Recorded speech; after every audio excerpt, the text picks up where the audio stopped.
The following programme is a presentation of Jez Sports.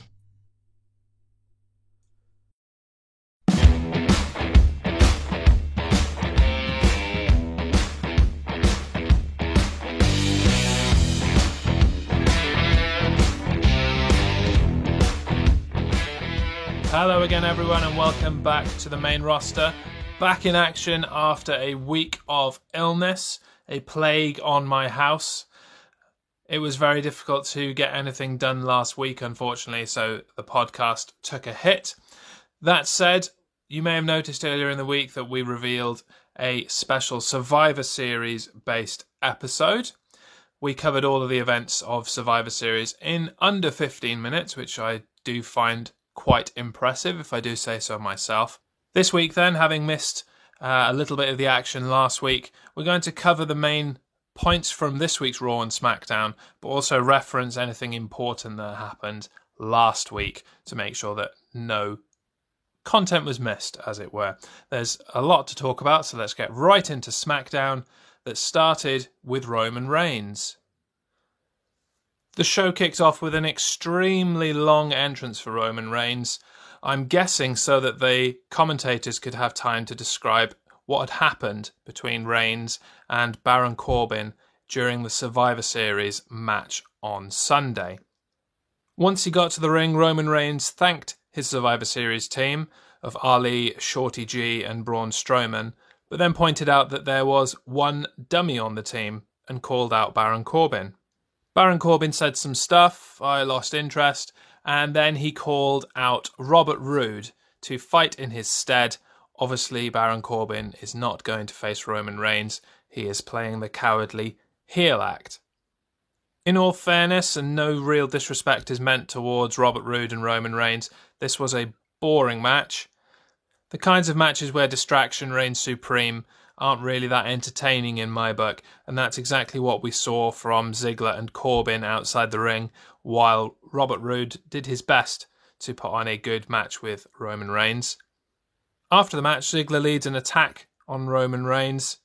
Robert Roode takes Reigns down using Corbin's scepter and then narrowly misses hitting him across the head while laying across a chair. It was a bit of an odd moment. I'm not sure why Baron Corbin has a scepter that's got one of those jumpy, spiky balls on the end, but that appears to be what it is. Roman Reigns, of course, fights them off alone because he's Superman. And then he spears Robert Roode through the barricade and hits Ziggler with the steel steps. Just another day in the life of Roman Reigns. But here's the real story. Did anybody notice the giant slice of pizza underneath the timekeeper's desk during this segment? I was more concerned for its safety than I was Roman Reigns' safety, or Robert Roode's safety, as Roman Reigns threw chairs and tipped over tables and everything that he could find in the ringside area. But fear not, it is okay. The pizza remained unscathed. As the fracas ended, it was still sitting comfortably in the safety of the timekeeper's table. Continuing on from previous week's conversation, we have yet more brand new championship belts. Joining the blue-strapped Universal Championship that we already discussed is now a brand new Intercontinental Championship title and a brand new Fiend face-based Universal Championship. So in addition to Bray Wyatt having this new version of the Universal Championship with a blue strap, the Fiend has got his own championship belt too. While the design might be a little untraditional, I like the idea that as soon as Bray Wyatt transforms into the Fiend, he has his own championship belt rather than having the blue Universal Championship that, let's face it, would very much clash with the red lights and the dark crimsons and blacks that the Fiend is famous for. He would look very, very odd carrying around that blue Universal Championship belt. Interestingly enough, a world-class designer was involved in the creation of this Fiend Universal Championship belt. Horror icon Tom Savini helped to design it, as well as, I've heard, the whole Fiend mask face get-up. If you haven't heard of Savini, you will have heard of some of his work. He is famous for his work on films such as Friday the 13th and Dawn of the Dead, iconic movies in the horror genre. Jury is still out on the brand new Intercontinental Championship belt. Initially, I'm not a big fan of it. I'm struggling to put my finger on what it is I don't really like about it, but I think it's the fact that it's completely lacking in colour. The Intercontinental Championship belt in the past has had a sea of blue on it as the world and the continents take centre stage, but this gold on black is actually quite hard to see from a distance, and you can't see the detail in the belt. I would much prefer there is a splash of colour in there to make certain aspects stand out. I actually saw some designs floating around that was this new Intercontinental title, but the strap was a different colour and there was more paint on the main body of the championship, and it actually made it look a lot better. If I can find it again, I will link it in the main article to this podcast on the website, thejezshow.com. It was exciting to see Sheamus back on SmackDown. The Celtic Warrior has been gone for far too long, and I personally am very pleased to see him return. He cut a promo backstage, backed by his entrance music, and declared to the world that SmackDown had gone soft and that SmackDown would be his. I'm wondering who Sheamus is going to face immediately on his return to the SmackDown brand, and bearing in mind that the SmackDown brand also has Cesaro in it, I'm wondering how they are going to be able to keep the bar apart, be that as a reformed tag team or going into another rivalry against each other. Anybody that has watched their work over the last few years will know that either of these options is good television. Another exciting note from the last 2 weeks of SmackDown is that Mustafa Ali has got his name back. I have never been a fan of these single-named ring names. It doesn't really scream real sports kind of feel to me. Hopefully then there's still hope that Sheamus O'Shaughnessy will get his full name back. Antonio Cesaro might perhaps get his name. And perhaps of the most supreme importance, Andrade Cien Almas. The holiday season is in full swing, and WWE Shop are on it with their wrestler included promotion. But I was today years old when I realised that WWE Shop sold a championship crockpot and a WWE logo waffle iron. Apparently wrestling fans will buy anything. Something else that I found a little confusing is that Lacey Evans is face now, apparently. Coming to the ring to confront her Survivor Series teammates Bayley and Sasha Banks, she cut a quite nice face promo and made Sasha Banks look stupid. That said, Sasha Banks' stroppy face is a winning face. I hope somebody memes that. If somebody has already memed that, made it a GIF, please send it to me. Sasha Banks' stroppy face for the win. This may be my Englishness showing through though, but what exactly is a chicken dance? And why would someone do that at a garden party? Dancing was the theme of the day on SmackDown though, and I laughed so hard at Bray Wyatt's rap dance thing with him and Huskus the Pig. The Firefly Funhouse continues to be the highlight of everything WWE at the moment, and this week especially was capped by Bray Wyatt talking about reptilians and the Illuminati and just generally being out there and confusing. I don't know if Bray's writing this himself or if somebody's writing it for him, but it is perfect. Do not change what is happening with The Fiend. There were two other big returns on SmackDown, one I'm excited about and one I'm not at all excited about. The first of which was during a Mean Girls routine from Fire and Desire that I wasn't completely sure about. Alexa Bliss made her way to the ring to help her friend Nikki Cross. It's fantastic to see Alexa Bliss back in the ring. She's been plagued by injury far too much in the last couple of years. Hopefully this will be the long stint that Alexa Bliss needs to get back on top in WWE. I'm far less thrilled to have Elias back on SmackDown. Apparently WWE want to make no effort whatsoever to spruce up his character, and we got the same boring Elias backstage with the same boring Dana Brooke. My last talking point for SmackDown is the Tag Team Championship Open Challenge from the New Day. I love a good open challenge for a championship, and Shinsuke Nakamura and Cesaro answering it made my heart sing. Shinzaro were never going to win the Tag Team Championships, but the match was very entertaining nonetheless.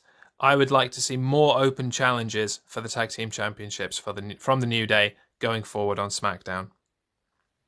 This would ordinarily be the part of the podcast where I move from SmackDown into Raw, but this week the WWE gods were kind enough to grace us with a televised house show in WWE Starrcade. The first 22 minutes of Starrcade were better written than the majority of all Raw and SmackDown events in recent memory. It's been long rumoured that Vince McMahon is more hands-off at house shows, live events, whatever you want to call them, of which Starrcade is, even if it is broadcast on the WWE Network.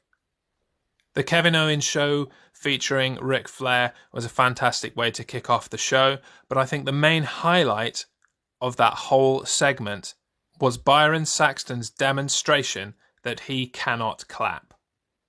Now, this isn't something I can easily describe through the medium of a podcast, but I suppose I would describe it as something being along the lines of the love child of a seal and one of those weird cymbal clapping monkey things.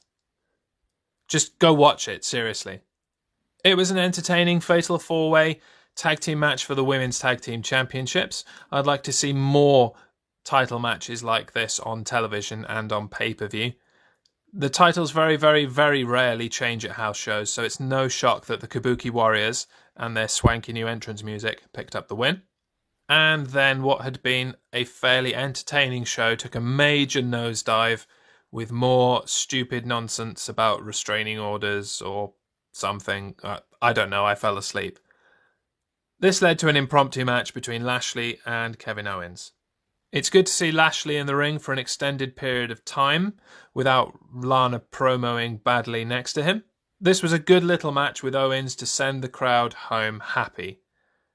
Or at least it was until Rusev ended the match in a no contest. I'd have much preferred Raw's new top babyface beat Lashley clean to stick it to, and to paraphrase Owens, this stupid relationship that nobody cares about. The beginning of this week's Monday Night Raw was a almost carbon copy of the end of Starrcade, but before we get to that, let's talk about what happened at the beginning of last week's Monday Night Raw, because this has cultural and important significance to the rest of what's going to happen in WWE over the coming months. Last week's Raw kicked off with a town hall meeting led by locker room leader, quote-unquote, Seth Rollins. One of the first things that came into my head when I heard this town hall concept was that it was one of the most ridiculous things I had ever heard of in my life. But out of the bizarre came some fantastic, genuine laugh-out-loud moments. Seth called out some of the heels on the roster for letting Raw down, and they just walked out, strongly undermining his position. Seth turned his attention to Rey Mysterio and said, "You couldn't even get the job done with a lead pipe or your stupid kid." That genuinely made me laugh out loud, but it sent the rest of the locker room to the back. Of all those that left, Kevin Owens remained. He took some crap from Seth Rollins on the microphone, and then he stunned him. Sounds fair to me. This looked, smelled, and felt like a heel turn from Rollins, but with the way that Seth has been comparing himself to his buddy Roman Reigns as of recent, I need to see more before I am 100% convinced that Seth has actually turned heel and that is the direction that WWE are going in. Neither this week's Raw or Seth Rollins' appearance on WWE Backstage did much to convince me that the heel turn is the direction that they're going in either. I guess we'll just have to sit, wait, and watch. Back to this week's Raw then. I really don't know how I feel about the creative team using Kevin Owens to say exactly what the wider WWE universe is thinking, but this felt more like a shoot than a promo. If I may be so bold, I think I speak for everyone when I say that Owens was dead right. This Rusev-Lashley thing has gone on far too long. Please stop the pain. Please make it end. Then there was this stupid police-related thing where they didn't enforce the restraining order and they instead arrest Lashley and Lana. I watch a lot of television for small children. I have a 2-year-old daughter. And let me say that the story on Mickey Mouse's Clubhouse is more coherent than this. Rusev is super over though, so what do I know? Apparently cruiserweights only exist in WWE to fight other cruiserweights, not on 205 Live mind you, or get tossed around by big men. If this trend continues, and I'm fairly convinced that it will, I can see a certain other company getting a lot of elite, under £205 talent as contracts start to expire. I am thrilled at the prospect of a Randy Orton-Drew McIntyre rivalry. Let this feud get brutal and personal and give us the best of 3 between these two, with each match getting more vicious and deadly than the next. We can't get the good thing immediately though, oh no. First, there was a little unfinished business between AJ Styles and Gallows and Anderson and Ricochet and Hector Garza's cousin and Rey Mysterio and the partridge in the pear tree. Sometimes I give up. Just when it looks like we're getting something good, WWE pull a WWE. Maybe one day we'll get our Randy Orton versus D-Mac brutality. One day. We simply don't deserve Eric Young. The guy puts on fantastic matches whenever he is on television. He led an awesome stable in Sanity at NXT, and now he's on TV maybe once every 2 months to job. It's a shame. Big, big shame. I'm not a fan of the 24/7 championship. I've documented that in the past. But I thoroughly enjoyed the moment in which Michael Waltrip helped Kyle Busch to win the 24/7 championship from R-Truth. The title itself is one massive joke, so why not have these moments of pure comedy to define it? Another week, another pointless Rowan squash match. I'm going to copy this line so that I can just paste it into future podcasts. I don't see anything changing with Rowan anytime soon. I may have said this before, but it's such a waste of all of the work that was put in with Rowan in the feud with Daniel Bryan and the breakaway that they had. Rowan proved in that moment that he could talk on the microphone, he could hold his own.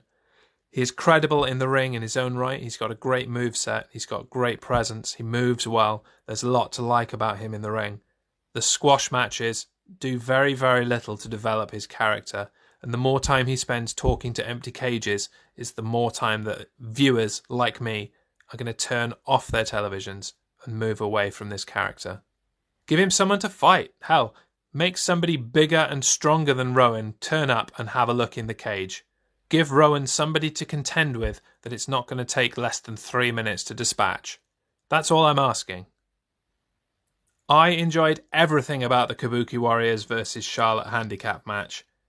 I was concerned something stupid was going to happen, like Becky Lynch come and save Charlotte again, or Charlotte beat the tag team champions alone, but everything was perfect. The match, the finish, the post-match interview, all of it.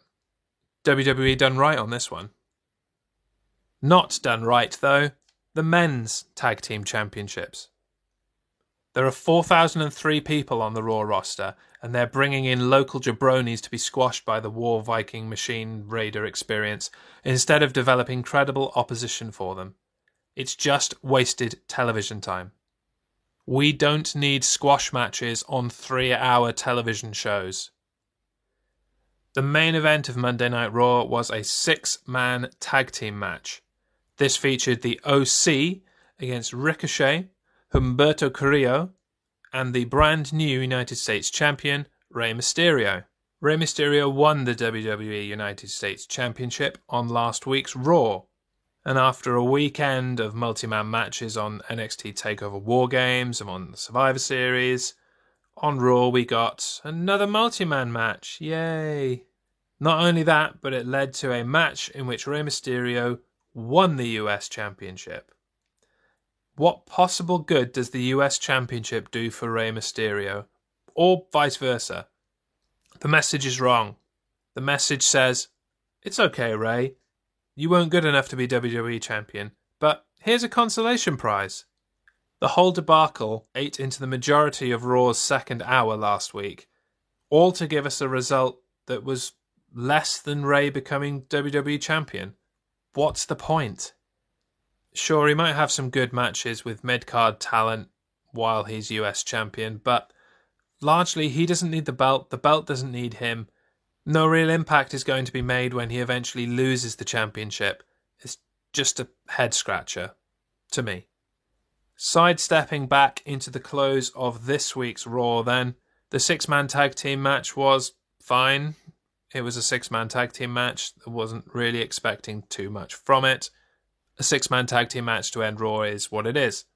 After the match, Randy Orton turned up to deliver an RKO to AJ Styles. That was how Raw ended. As I said earlier, I hope that they pay this rivalry off quickly so that we can get on to Orton versus McIntyre.